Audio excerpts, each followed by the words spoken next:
8 बजे की शुरुआत विधानसभा से जुड़े खबर से, जिसके बजट सत्र का ऐलान हो गया। राज्यपाल कलराज मिश्र ने 3 जुलाई से सत्र बुलाने की मंजूरी दे दी है, जो महीने भर तक चलेगा। 10 जुलाई को बताया जा रहा है कि बजट पेश किया जाएगा वित्त मंत्री द्वारा। भजनलाल सरकार अपना पहला फुल बजट ये पेश करेगी। बताया जा रहा है कि इसमें सरकार प्रदेश की माली हालत सुधारने के लिए कमाई के नए जरिए बना सकती है। तो वहीं लोकसभा चुनाव नतीजों के बाद पॉपुलर डिमांड का भी ख्याल रखा जा सकता है, जिसमें रोजगार की बात होगी, पानी बिजली की समस्याओं पर भी ध्यान दिया जा सकता है।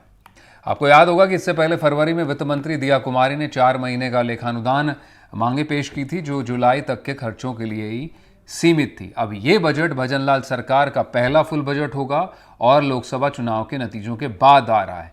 पिछली बार आपको याद हो कि पूरी 25 सीटें बीजेपी ने लोकसभा की जीती थी, लेकिन इस बार 14 सीटें जीती हैं और अब 5 सीटों पर उपचुनाव भी होंगे आगे राजस्थान में। इसको लेकर अब भजनलाल सरकार न सिर्फ बजट के जरिए बल्कि एक सियासी संदेश भी देगी और जनता को सौगातें भी पेश करना चाहेगी। हमारे साथ हमारे इनपुट एडिटर और मेरे सहयोगी सुशांत पारेख मौजूद होंगे, उनका रुख कर लेते हैं। अब सुशांत, एक फुल बजट होगा, पहला बजट होगा भजनलाल सरकार बनने के बाद। निश्चित रूप से एक बैलेंसिंग एक्ट भी रख सकती है सरकार, तो वहीं पर जो रीसेंट सेटबैक रहा लोकसभा को लेकर, इस पर भी काफी फोकस दिखाई पड़ सकता है, एक मैसेजिंग हो सकती है इस बजट के जरिए। बिल्कुल आपने ठीक कहा। बजट अपने आप में एक बड़ी चुनौती होती है, सभी वर्गों को खुश रखना। किस तरह के आय व्यय का जो ब्यौरा है, सरकार के पास कितना पैसा है, किस मद में कितना खर्च करना, एक लंबी एक्सरसाइज ये चलती है। और पिछले कुछ दिनों से हम देख रहे हैं मनीष की लगातार सीएम इस कवायद में जुटे हैं। 1,10,000 से ज्यादा सुझाव अब तक आ चुके हैं, रोजगार के मुद्दे पे हो या फिर पिछली सरकार की योजनाएं, खासतौर पे ओपीएस जैसी योजना को कंटिन्यू रखना हो। लेकिन बजट एक तरीके से राजस्थान में भजनलाल सरकार का कैसा कार्यकाल रहने वाला है, 1 साल का, किस तरह की योजनाएं वो लेकर आते हैं, किस तरह की नवाचार करते हैं, कौन सी ऐसी स्कीम्स लेकर आते हैं जो एक एग्जाम्पल सेट करे, और कैसे पिछली गहलोत सरकार से आगे बड़ी लंबी लाइन वो खींच सके, इस पर फोकस रहेगा। लेकिन उससे भी बड़ी बात ये, चूंकि भजनलाल शर्मा अगर देखा जाए तो उतना अनुभव नहीं है उन्हें फ्लोर का, और फ्लोर मैनेजमेंट करने के लिए इस बार उनके पास राजेंद्र राठौड़ या सतीश पुनिया जैसे बड़े नेता भी सदन में नहीं दिखाई देंगे, गुलाब चंद कटारिया नहीं होंगे। तो नई टीम होगी, नए सीएम हैं, तो फ्लोर मैनेजमेंट पर बड़ा फोकस रहेगा। जबकि कांग्रेस के पास बड़े चेहरे हैं सदन के भीतर, तो वो जो जंग होगी किस तरीके से दिलचस्प रहेगी, क्योंकि हंगामा तो होना है। और जिस तरह से इशू शुरुआत हो गई एक तरीके से, चाहे वो जिलों का रिव्यू करने की कमेटी की बात हो, पिछले 5 साल के कार्यकाल में जो पट्टे दिए गए उनकी बात हो, या फिर भर्तियों की बात हो, या फिर 303 कॉलेज जो है जिनको लेकर आज चर्चा चल रही है कि सरकार उनका रिव्यू करेगी, और जहां उनके पास संसाधन नहीं है उन्हें बंद किया जा सकता है। ये सारे बर्निंग इशू हैं और ये बर्निंग इशू सदन पे निश्चित रूप से इनकी गूंज सुनाई देगी। और 10 तारीख अभी तय नहीं है मनीष, लेकिन माना जा रहा है कि 10 तारीख के आसपास जो है वो बजट पेश होगा। 3 को जब आगाज होगा, उसके बाद फिर जो बिजनेस कमेटी की मीटिंग होगी वो तय करेगी कि कितना लंबा और किस तरीके से चला जाए, कौन कौन से ऐसे बिल नए हमें सदन में देखने को मिल सकते हैं, और खास तौर पे सदन के सितारे कौन होंगे, कौन पुरजोर तरीके से अपने क्षेत्र की आवाज सदन में रखता है। क्योंकि एक बड़ा मंच होता है विधानसभा, किसी भी युवा विधायक के तौर पर अगर आप अपनी बात को ढंग से वहां रख पाए तो फिर आपके विधानसभा क्षेत्र तक वो बात पहुंचती है। तो हर लिहाज से महत्वपूर्ण और सरकार के लिए एक बड़ी परीक्षा भी होगी, और मुख्यमंत्री के रूप में भजनलाल के समक्ष भी एक बड़ी परीक्षा होगी। वित्त मंत्री दिया कुमारी किस तरीके से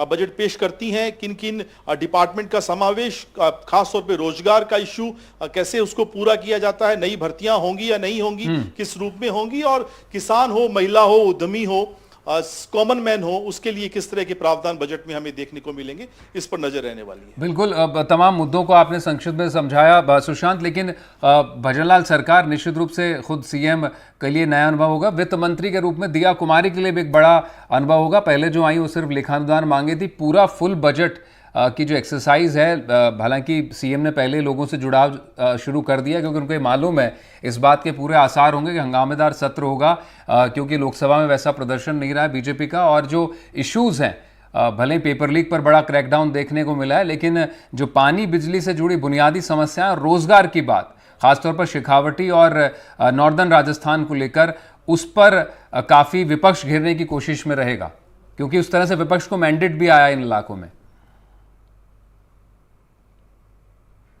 बिल्कुल मनीष, और किसी भी नेता विधायक सांसद बनने से बड़े नेता बनने का जो सफर है वो फ्लोर तक जाकर पूरा हो पाता है। और हमने देखा बतौर विधायक या फिर बतौर सांसद दिया कुमारी ने अच्छा काम किया।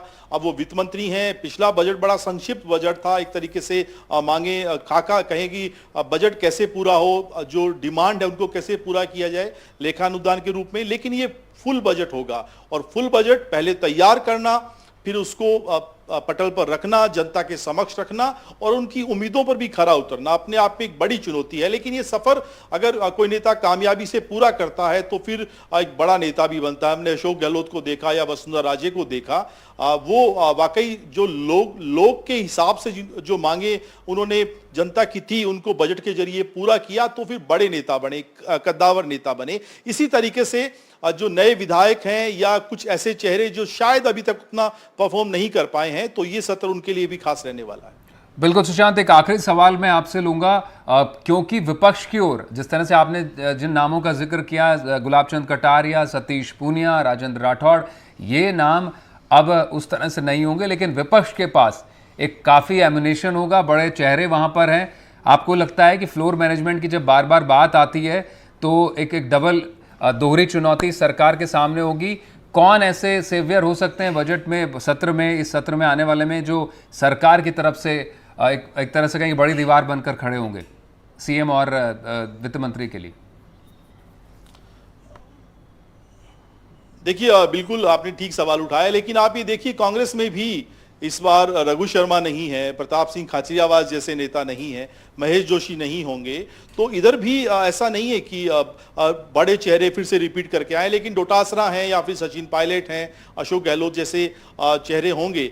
लेकिन भजनलाल शर्मा को खुद मोर्चा संभालना पड़ेगा। सबसे बड़ी बात तो ये कि उन्हें लीड करना पड़ेगा, क्योंकि टीम नई है। सदन के भीतर हम देखते आए हैं कि पिछले कुछ सालों से लगातार हमें गुलाब चंद कटारिया या फिर राजेंद्र राठौड़ की जोड़ी दिखाई देती रही है, चाहे सरकार हो या फिर अपोजिशन हो। और ये जोड़ी इतना सब कुछ इन पर निर्भर रहता था, सदन के भीतर रणनीति बनाने से लेकर उसे एग्जीक्यूट करने तक, विपक्ष के रूप में सरकार को घेरने तक, या सरकार के रूप में अपनी बातों का सही ढंग से जवाब देने तक। और सतीश पूनिया को हमने देखा पिछली बार, वो भी सदन के भीतर काफी एक्टिव रहे, पुरजोर तरीके से अपनी बात रखते रहे। मैं यही कह रहा था कि वित्त मंत्री के रूप में दिया कुमारी, मुख्यमंत्री के रूप में जो भजनलाल शर्मा है, उनकी सदन के प्लेटफॉर्म पर, मंच पर जो काबिलियत है वो तो दिखाई होगी, लेकिन उनके इर्द गिर्द बहुत सारे ऐसे नेता भी उभर कर आने का मौका मिलेगा जो वैक्यूम बन गया है। तो कौन ऐसा नेता होगा जो सरकार को बेहतर तरीके से डिफेंड करेगा, अपोजिशन के जो हमले होंगे उनके लिए ना केवल ढाल बनेगा, कवच बनेगा, बल्कि पुरजोर तरीके से जवाब देगा।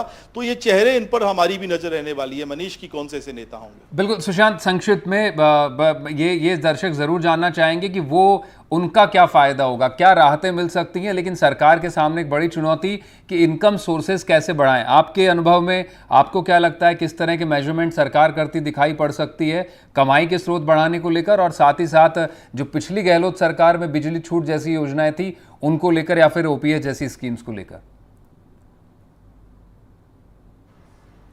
देखिए, ओपीएस एक बड़ा इशू है, लेकिन चूंकि इसे कांग्रेस ने अपने घोषणा पत्र में शामिल नहीं किया था, आपको याद होगा लोकसभा चुनाव में, तो राजस्थान में भाजपा सरकार तो इसे लेकर हमलावर रही है। हालांकि केंद्र सरकार के स्तर पर एक कोई बीच का रास्ता निकालने की कवायद चल रही है, तो मुझे नहीं लगता ओपीएस कंटिन्यू होगी। और सरकार, भजनलाल सरकार की तरफ से ऐसा कोई इशारा भी नहीं है।